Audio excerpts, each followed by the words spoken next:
I'm here with my man, Rashaan. What's up, Fly man? Guy. What's up, man? A.k.a. Fly. You got a cool name, bro. I didn't give it to myself. How'd you get the name Fly Guy? Girl gave it to me. Oh, okay. Yeah, girl.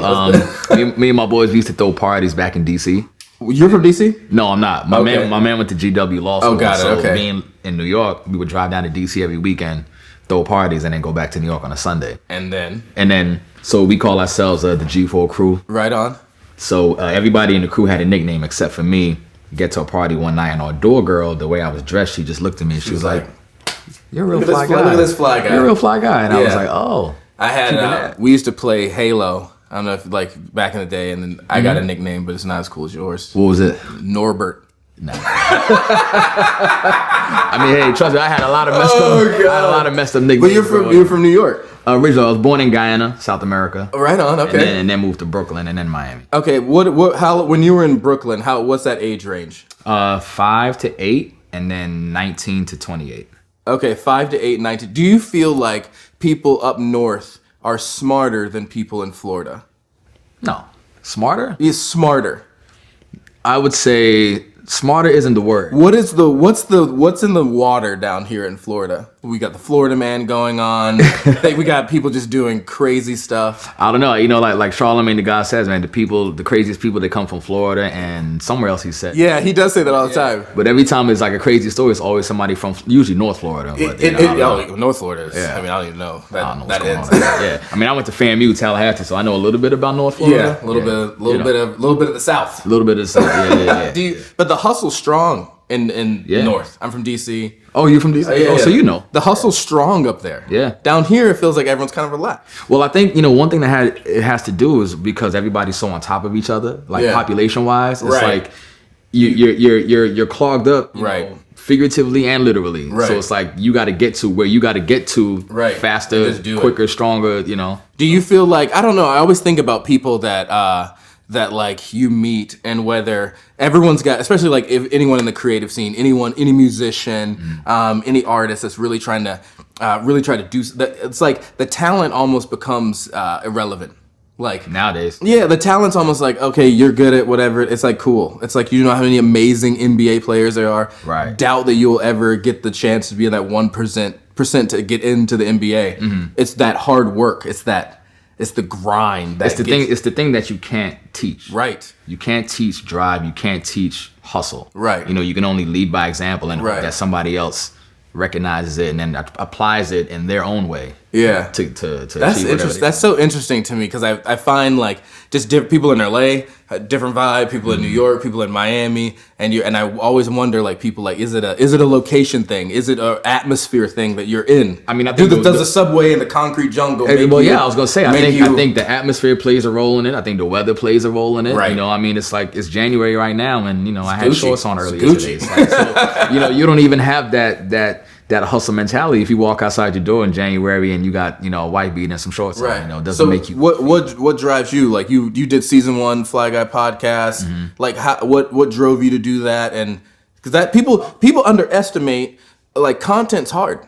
People making something and then releasing it consistently. Yeah, listen, making anything is hard, but making it repeatedly or like you say consistently, that's people don't really understand what type of mental strain that takes. Absolutely. Especially if you're doing it with either totally alone or with only a handful of people. Absolutely. It's not easy, but I've always been somebody that's been pushed to overachieve, I guess. Right.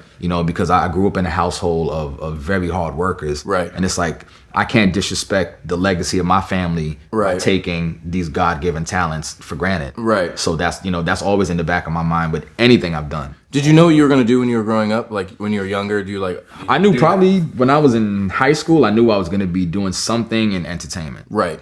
Because I rap before, I DJ professionally. Right, okay. And I do music. You DJ professional now. Were you doing that in high school?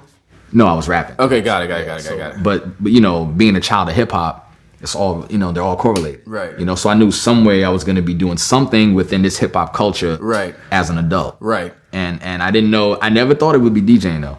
Never even entered my mind. I thought I was going to be the biggest rap star in the world. Definitely did. And my one of my older brothers, he was an editor-in-chief of the Source magazine. Okay, so you're like, I gotta connect. I'm like, oh, I thought I had the super connect. That was not the case. That's so hilarious. But you know, it was like going to FAMU and trying my hand at college and getting a 9-to-5 and you know like the same. Why do people discredit the 9-to-5? Like if you're on Instagram, I don't want to post whatever my 9-to-5 is. I want to post this alter ego of what I want you to think my 9-to-5 I mean, is. I think... Do you know what I mean? Yeah, because people are attracted to fantasy. Right. You know, and the allure of you're not doing anything regular. Right. Anything unconventional is like attractive. Right. You know, like you're going against the grain. That's attractive. You know, if the majority of the people in the world are getting up and going to this office every day. Right. And I'm over here, you know, doing this. Shooting photography on bridges or whatever it is. Right. Then But it's a false reality. The reality is I work at UPS. That's right. But there's the beauty is the fact that I do work at UPS and this is the struggle of what I'm doing. And I'm using this to help fuel my, but we suppress that. It's very it was wild to me. I commend anyone that can wake up and do the same thing day after day. You know, and I'm almost envious that they can get a consistent paycheck. Right. And not have to work because, and I don't know how it is in other professions, but in the DJ world, sometimes you don't know when the money's coming. Absolutely. And it's almost like clubs forget that some of us do this as a profession. Right. Some of us, this is not a side hustle. Yeah, exactly. I eat this way. This is how I eat. You know, this is how, you know, I support a daughter. This is how I make my livelihood. This is how I fund my podcast. Right. And my music, you know. And people don't always take that into consideration on the venue side. So they pay you when they want. Right. It's really hard to just break that down for me, that entrepreneurial spirit to say, because some people have you have to be wired that way to be able to say, all right, I'm not going to get that bi-weekly paycheck. I'm gonna go do this. But that is you're a little bit it's scary. You're a little bit crazy, and it's harder than anybody actually thinks. I think a lot of it is faith based. Yeah. You know, you have to have this belief in yourself that you will succeed in what you aiming to do. And you know, even the people who have the talent, sometimes they don't have the faith. Exactly. And the minute they get a hint of a failure or it's not going their way, they give up. Right. You know, and I've not been that person. I don't know how to be that person. So, you know, it may have taken me longer to get to, I guess, a comfortable space now on the outside looking in, but to me, 12 years in the industry, I feel like I literally just started. Yeah, you know, it's interesting to me too, the amount of pressure and like how pressure can help. Like, and you mentioned you had a daughter. Kids help. You know, for me, it's been very interesting to see like what you can do when you have to do. Yeah, like okay, well she's got to eat, so. When I started doing this freelancing game, it just became like, all right, well, either she eats or doesn't. Yeah. So figure it out. Yeah. So you only really make one path for yourself. Right. So I feel like that pressure can be super healthy sometimes. The pressure it becomes the catalyst. The pressure is the mechanism that propels you to succeed. And most times, or if you're lucky enough, you know, pressure, faith, talent, skill, you know, all of those things. You know, you combine all of those things and then you hopefully lead to some path of success. So you felt like the hip hop thing was, you knew something in this genre, something in the culture you would do. It turned out you're doing the DJ thing and the rapping thing early on. What inspires you now? What are you listening to now? What artists do you think are doing it for? Like, what's in the car? Masego. Okay. Yay. Hey, your boy. Yeah. Hey. What's that song? What's that song you like, B? I don't know. There's a few of them. Yeah, Girls That Dance is really good. Yeah. That's the one that's the first Masego song I heard. Yeah. Sir. Yeah. Yeah, that's like, you know, because a lot of my nightly life is playing a lot of music that's, you know what I mean? It's like the bangers. Yeah. Right. So when I'm not at work, I like to be in a more tranquil state of mind. That's interesting. You know, and I like the opposite of what I play at work. Right. And people think that like, oh, you're a DJ, so you want to listen to this. They think I'm listening to the future. To this or, no, I'm listening to a jazz record right now. You know, it's funny because on my way home, you know, like if I'm leaving Live at 5 a.m., I'm not listening to anything. Right. Like, I like silence, total silence, right. Because you know it's such a compound, you know, absolutely, this thing all night that when I don't have to do it, like total silence. And too, like, who listens to music for that many hours? Like, how long are your sets? You'll put 4, 6 Well, and hours. I mean, and an average night at work is midnight to 5 a.m. There's 5 hours of music. Loud music, loud music. And you mentioned Live. What are some of your favorite clubs to play? Well, it depends, because different clubs and different venues appeal to me for different reasons. Got it. I mean, Live being probably the most popular club on the planet right now. I'm actually playing it tonight. But then I like a place like Wood Tavern, where I get to be more experimental with the music. You know what I mean? So it all depends. That's kind of cool. I just love DJing. Period. Like, it doesn't really matter if it's for 100 people or 1,000 people. Like, I just literally love the shit. How did you fall into that? And what is it about DJing that you just like love? Yo, when you play a song, or when you put 2 songs together, and then you see somebody in the audience and that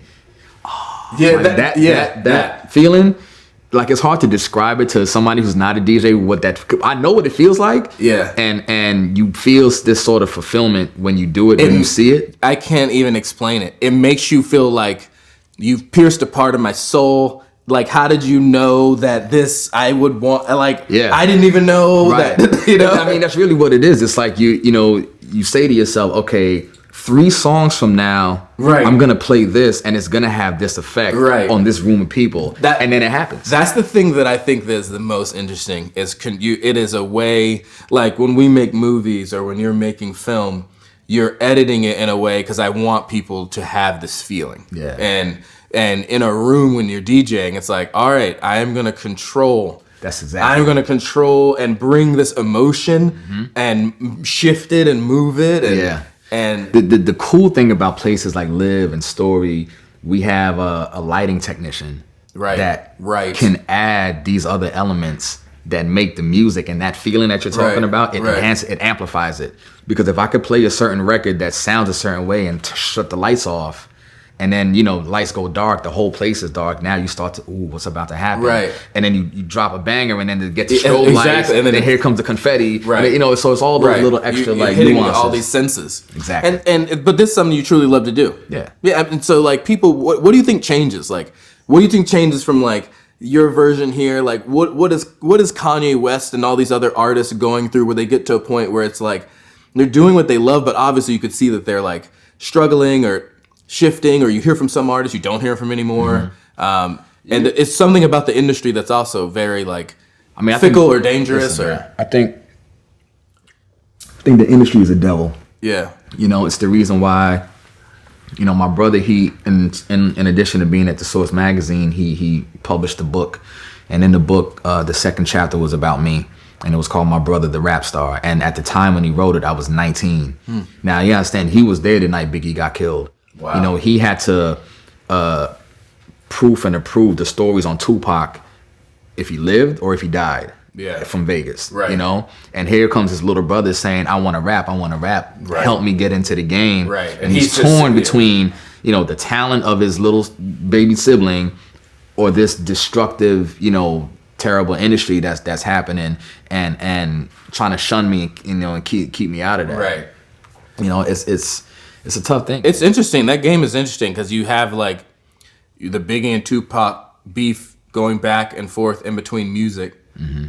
That ended up in people losing their lives, and then you see that Drake and Kanye and the Pusha T and all that. Yeah. And then that that people are and they want it. The audience is like, Drake, put it out. Do you feel like he should have? Do you feel like that's good for the culture? Do you feel like it's bad? Do you feel like it's good for music? Or I think it's good for hip hop, but with anything in life, I think there's a line, there's a threshold. Sure. And I don't think that we're in the position in life where thresholds need to be crossed anymore. Sure. Because we've seen right. We've seen the full extent of that. I think there's a way to be witty and clever and diss somebody without crossing certain lines. Right. What is it about being a celebrity where you just like you're at a point where you have it all. Mm-hmm. As far as finances go, you're good to go, and people know who you are, and then you just like Antonio Brown, like you're set, you're set up, and you literally ruin it for yourself. Listen, man, I think he threw a bag of dicks. That's what I heard. You know? What I heard. I mean, we live in an era of shock value. Right. And it's so you can create a career off of shock value. Right. Know, and being talked about for the moment. You know, I think there's never been a more prominent effect of the 15 minutes of fame than this era that we living in right now. It's happening, man. You know? But I also think that mental health is a real thing. Right. And because I'm an advocate for it, because I've had my own mental health issues with things, you know, coming from being in this business, that you don't know what somebody's going through, why they would make certain decisions and throw it all away, essentially, you know? It's interesting because, like, we are very judgy and... Court of public opinion. Yeah, but we have, like, decided how we think you should be. Mm-hmm. You know, I've decided how you should react to what I'm going to say now. And so... people when you go outside of that, it almost is like we have to remind ourselves as like, oh, they could be going through something. He's have his own thoughts. He could be struggling with whatever, and you have no idea. And but you're being quiet today, so you're an asshole. Mm-hmm. Do you know what I mean? Like, I think that's like so interesting. But mental health is such a big deal. But I think it almost stems from. I don't think a lot of people have a lot of people that they're around or surround themselves with that they can actually be honest with. Right. And I think that is like, there's got to be something tied together with like things that you hold in and you don't feel like you can release, and what that does to your state of mind. Yeah. I mean, I think through whatever you're creating or whatever you're. I think if people were more willing to be more vulnerable, they'd be surprised how much they have in common with people they think they don't have anything in common with. Exactly. You know what I mean? Because we all have a brain, we all have, you know, pain and things that we go through, but so many of us bottle it up and keep it in.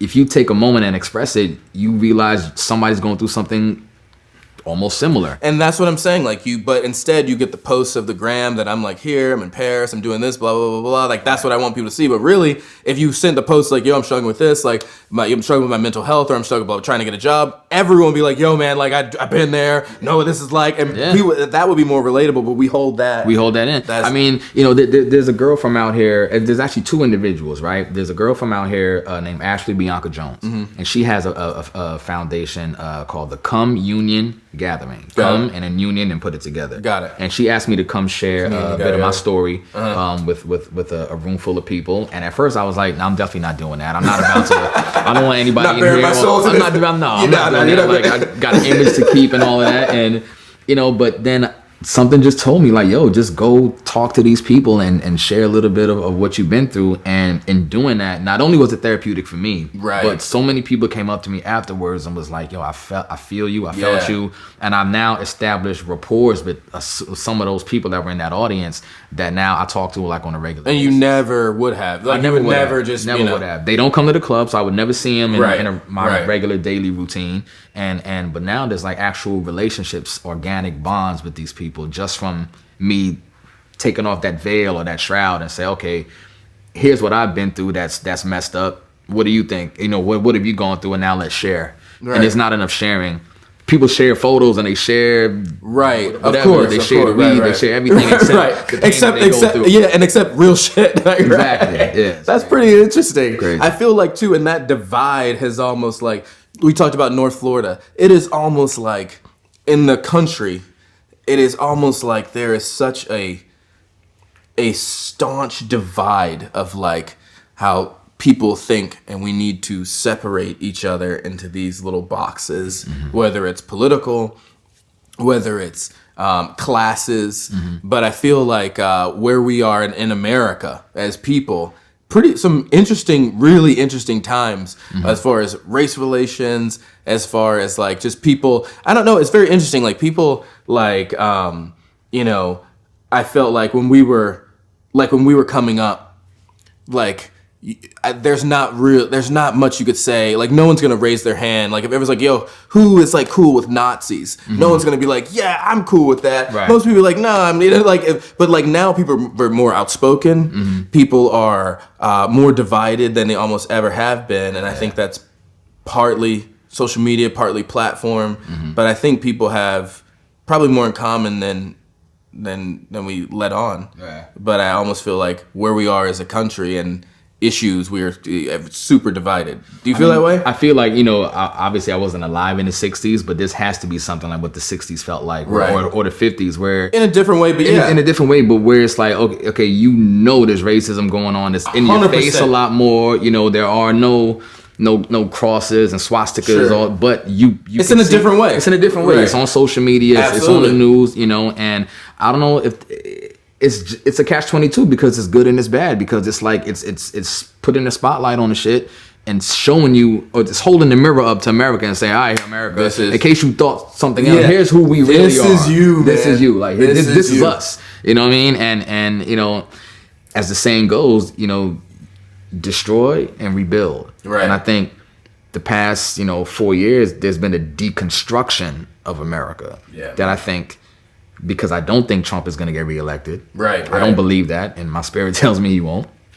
That after that regime has left office, then it's going to be the rebuilding phase of this country.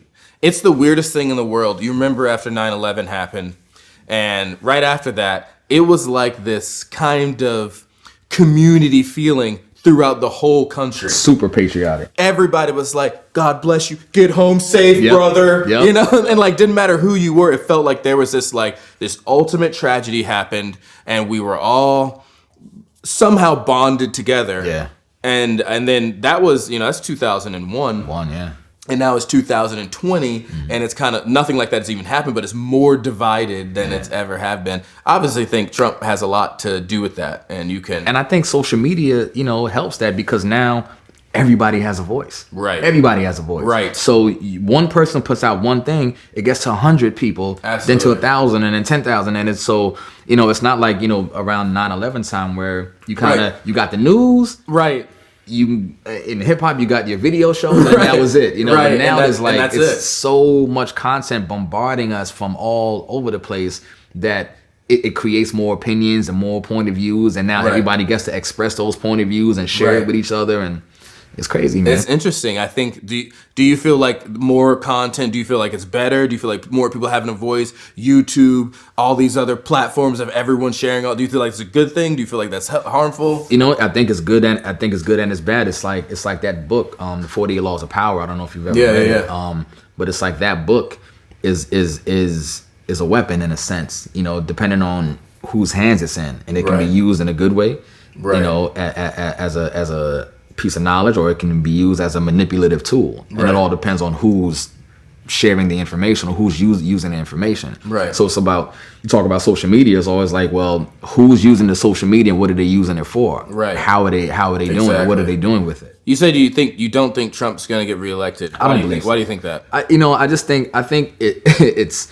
And I'm that person that I've never put anything about him on my social media. Okay. Yeah, you're not like, the right-wing Republicans. I refuse, because that's just not, I don't spend that energy. Right. I don't even. And honestly, it's not like you're ever going to post something political, and that group of people that you're talking about is going to be like, you know what? Fly Guy's right. Right, exactly. He's like, we are racist. You know what I mean? Like, they know. They're never gonna think it's why waste your time? I just, it's just I don't spend the energy on it, but it's just something, man, that it's just been so terrible. It has happened to this country that I can't see people wanting 4 more years of that. Right.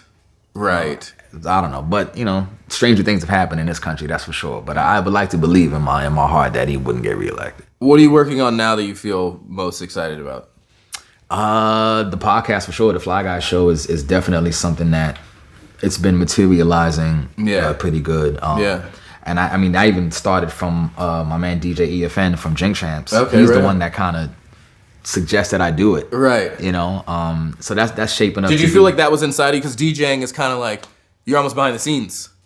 Well, you know what I mean? Like, it's funny because I guess the way I DJ or where I DJ, you're the face. Right. So but when I got into the business, I said something, but don't laugh at me. But I did say that I wanted to make the craft of DJing. I wanted to make the DJ be a sex symbol. Right. Because if you talk to women women never gave a fuck about who the DJ was when they went to a party. Right. It was always the celebrity, whoever's hosting, whatever athlete was there. Right. And I said, okay, when I get into this game, I'm gonna make you want to come out to see me. See the DJ. And then whoever else is there, cool. That's the adage. But so that's, that motivation alone was why I took the shit so seriously and made this career happen and formulate the way it did, to become the face of a party or a brand or whatever it is, and then take that notoriety and say, okay, now let me just shift energies over to this type of content, which is still in line with who I am as a person, substantive, introspective, sophisticated, quality, stuff like that, and then see who latches onto that, and it's been working. That's cool, and it's so much work. Like, was it more work than you ever thought it would be? Like, what is your thought process been as far as like create? Has it been fluid? Has it been? It's been very organic, because it's the way I brand it is part podcast, part friendly conversation. Kind of like what we're doing here, with people that I know, or know to an extent. Some people I've known for longer than others, but it's still somebody I have personal relationships with. So the conversations are never forced, but it's because I am a micromanager, a little bit over controlling. Perfectionist, man. You're an artist, man. Like, I mean, come on. Come on. I told myself, I said, I want to learn how to edit. I want to learn Final Cut Pro so that I can edit the podcast. That's I've been doing some of them. I edit myself, just to make sure that this is the way you want it to. That's cool. Because I'm not the one that's going to be like, okay, so I sat with this person. Go ahead, just send it to me when it's done. It's like, thank you. Nah, that's not how I work. I need to know like how this shit's gonna look before the public sees it. So it's hard in the sense that I didn't know video editing was so fucking tedious. Yo, bro. Like, this shit's crazy. Yo, man. The time consuming. Just sitting in there. And I can't imagine like doing that shit for like a movie. Yeah, man. It's in a new people underestimate what happens in post. Content. In post, and just how long all this stuff takes. Yeah, and but it's cool. Like, I'm learning about microphones, lavaliers. I'm learning about lighting. I'm learning about which cameras should be used and what shouldn't be used. So it's been a good process. Man, that's awesome. All right, I'm gonna do something called rapid fire with you. So this is just I'm gonna ask you a few questions. You just blurt them out. Just give it to me raw. All right. Okay. You can only eat fast food for a week, and it's not Chick-fil-A. Where are you going? If it's not Chick-fil-A, shit. Chick-fil-A's not fast food, man. I know, right? It's upper echelon. It is, it's right? Upper echelon. Shit. Anytime you can close your shit on Sundays, I'm not worried about nothing. You're like, no, I'm not worried today. About nothing. Wendy's. Wendy's. Yeah, that's pretty good. Yeah. You're not what? What? No. I had Wendy's the other day, and it got me again. Okay, New York, LA, Miami. Miami. Wow. Yeah. Even though I love LA. Yeah, wow. For my profession, DJing. Yeah, I could see that. It's everywhere else struggles to compare to what we do here. So I've seen, because I go DJing all those around the world, like all the cities. Wow. And I feel like when I go there, every place else is trying to replicate what they've come here and experience. They're trying to do it in their city. All right, Mount Rushmore of DJs. Grandmaster Flash, Kid Capri. Pretty good. Jazzy Jeff. Hey. And damn. Grand Wizard Theodore. Okay. Yeah. Like, I see you struggling over there. Because I was gonna say somebody else. Jazzy Jeff. Okay, very cool. Very cool. Who I've had the pleasure of spending with Jazzy Jeff and with Kid Capri. Oh. Yeah. Okay, you come home late from DJing. You're super tired, but you're also super hungry. Mm-hmm. But you can only do one. Eat or sleep? Yeah, eat or sleep. I'm eating. Eat. I do not go to bed hungry. Fuck. I can't go to bed hungry. I don't care how sleepy I am. That was my guy. No. I am going to sleep. No, man. You wake up more hungry. Because when you wake up, and you're mad. You wake up mad and shit. You're like, shit, man. All right. Favorite social media platform? Instagram. Okay. Let me tell you something. Can I share something with you? Yeah. Bring it. Yesterday, somebody hacked my Instagram, right? And sent a bunch of DMs to people about whatever. and I couldn't log back in. Oh my God. And I had an anxiety attack, and I called my assistant. I was like, I can't get into my Instagram. Help! I needed help. Like I really was like having a panic attack. And then I ended up getting back in, but then I sat and I thought about it for a minute, and I was like, yo, I was really about to lose it because of a social media app, but I didn't realize how I think like many of us are so connected to these things that it's crazy. Like the thought of not having it almost like sent you nut. Like, yo, it's my brand. Like, what am I gonna do? Like I can't post about the party tonight. I can't. What am I supposed to do? Like, come on, what am I supposed to do now? Yeah, like there's nothing else you could do. Right. Like it's scary, man. It's scary, man. That's the world we in, though. That is the world we live in with these phones. Man, well, thank you so much for coming on and just chatting. Tell everyone about the podcast. Where can they watch it? Where can everyone check you out? Give them your Instagram DM. Yeah, at The Fly Guy Show for the podcast, at A Fly Guy on Instagram, youtube.com/Fly Guy. You get all the content, man. You know, content is king, man. Dude, and shout out to the homie that gave you the name The Fly Guy, man. Oh, the girl, I think, Tiffany, Yeah, Tiffany. Yeah, thanks, we're here for you, Tiffany. Dude, thanks for coming on, man. Appreciate it, man. Thank you. You got it. Pleasure.